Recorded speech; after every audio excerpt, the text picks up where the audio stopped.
नमस्कार, मैं रीमा प्रसाद।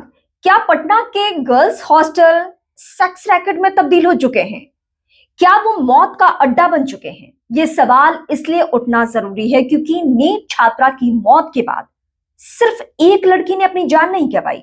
सिर्फ एक छात्रा की कहानी नहीं है, बल्कि इस छात्रा की मौत के दौरान एक और औरंगाबाद की लड़की जो किसी दूसरे हॉस्टल में रह रही थी, उसने अपनी जान गंवा दी।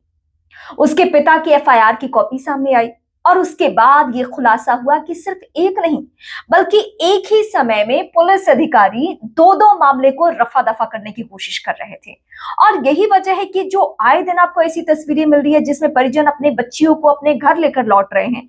पटना के अलग अलग जिलों में, अलग अलग जगहों पे, गांवों में, कस्बों में, इसके पीछे सिर्फ और सिर्फ ये कहानी है कि पुलिस अधिकारियों ने, बिहार की सरकार ने, वहां के सिस्टम ने अपना भरोसा खो दिया है। लोगों को यकीन ही नहीं है कि अब राजधानी पटना में, जहां से सरकार ना सिर्फ पटना बल्कि पूरे राज्य को कंट्रोल करती है, वो पटना में बेटियों को महफूज रख पाए। सवाल बहुत सारे हैं। सवाल की फहरिस्त इतनी लंबी है कि इस पूरे मामले में किसकी किसकी संलिप्तता है। मौजूदा वक्त में जिस सोसाइटी का गठन हुआ है, उस सोसाइटी की रिपोर्ट या वो क्या कर रही है, किससे पूछताछ की, किसकी गिरफ्तारी हुई, किसके मोबाइल को जब्त किया, क्या कुछ डॉक्यूमेंट्स मिले, कोई खुलासा नहीं, किसी बात का कोई जिक्र नहीं, आज तक एक प्रेस कॉन्फ्रेंस नहीं। आखिर क्या छुपाने की सरकार के स्तर पर कोशिश की जा रही है? अन्य मामलों में बड़ी बड़ी बातें, बड़े बड़े बयान सामने आ जाते हैं।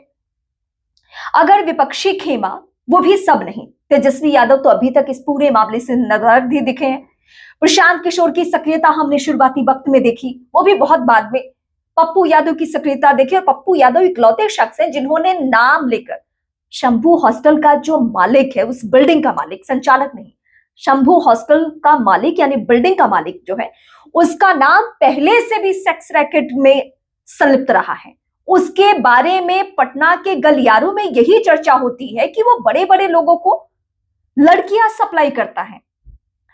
मैं यहां दैनिक भास्कर का हवाला देना चाहती हूं। दैनिक भास्कर ने बीते दिनों एक रिपोर्ट तैयार की थी और उस रिपोर्ट में ये निकलकर सामने आया था कि पटना के हॉस्टल की लड़कियों का कैसे इस्तेमाल किया जा रहा है, नेताओं के पास लड़की पहुंचाने, बड़े रसूखदार लोगों के पास लड़कियां पहुंचाने की कैसे कोशिश की जा रही है। उसमें बीजेपी के नेताओं की संलिप्तता सामने आई थी। ये भास्कर की रिपोर्ट है, वो आप जाकर देख सकते हैं, पढ़ सकते हैं। ये मेरी रिपोर्ट नहीं है, इसीलिए मैंने बकायदा कोट किया। और इसको लेकर अखिलेश यादव ने भी एक ट्वीट किया है कि दो खबरें देखिए आप। एक भास्कर की वो रिपोर्ट खुलासा करने वाली, जिसमें पटना के हॉस्टल में क्या कुछ हो रहा है आए दिन, कैसे कैसे यहाँ की लड़कियों के ऊपर जुल्म ढाए जा रहे हैं। और दूसरी ये खबर उन्होंने शेयर की है जिसमें नीट छात्रा की जान चली गई। इन दोनों खबरों को आपस में कनेक्ट करते हुए उन्होंने लिखी है। भास्कर की रिपोर्ट ने बहुत पहले खुलासा किया, लेकिन ना सरकार ने संज्ञान लिया, ना इस पे किसी आम व्यक्ति ने कोई आवाज उठाई। वैसे कहते भी हैं कि बहुत वक्त गुजर जाने के बाद हम सब आवाज उठाते हैं, और इस मामले में भी वही हुआ। पटना के हॉस्टल की अलग अलग जगहों की कहानी यह है कि लग्जरी गाड़ियां लगती है। इस शंभू हॉस्टल को लेकर भी यही खबर आई सामने। इसके बाद एक और हॉस्टल से, जहां से औरंगाबाद की लड़की की जान गई है, वहां के बारे में भी कुछ ऐसे ही खुलासे हो रहे हैं। तो आखिर सरकार के नाक के नीचे ये सब कुछ हो रहा है और किसके शह पे हो रहा है? आखिर ये कौन पावरफुल लोग हैं जो इन हॉस्टलों को मौत के अड्डे में तब्दील कर चुके हैं, और कहीं किसी का ध्यान ही नहीं जा रहा इस पे, कोई इस पे आवाज उठाने को तैयार नहीं है। अभी भी इस मामले को लेकर, यानी नीट छात्रा की मौत के मामले को लेकर इतने सारे सवाल हैं। कितने लोगों को आप सवाल पूछते हुए देख रहे हैं? कुछ छात्र सड़कों पर आए, उसके परिजन सड़कों पर आए, और अभी भी लोग सिलेक्टिव हैं। एक लड़की के मामले में सिलेक्टिव है। कोई डॉक्टर को बचाने में लगा है, कोई पुलिस अधिकारी को बचाने में लगा है, कोई सरकार को कवर करने में लगा है, लेकिन कोई ये नहीं सोच रहा है कि हम बेटियों की सुरक्षा के लिए कब जागेंगे, हम लड़कियों की सुरक्षा के लिए कब जागेंगे। गुजरे हुए चुनाव में तो खूब दावे किए गए थे, लड़कियां बहुत महफूज है। हाईवे से रील बना के दिखाने की कोशिश की जा रही थी कि देखिए देखिए बिहार में कितना सुरक्षित माहौल है। मरीन ड्राइव पे लोग जाके चाट पकौड़े खा रहे थे। कहां गए वो लोग?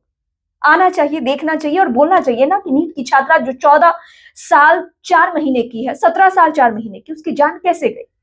एक नाबालिग छात्रा अपनी जान गंवा बैठती है और अभी तक कोई खुलासा नहीं। आप मुझे कमेंट करके बताइए कि अब इस मामले में क्या होना चाहिए।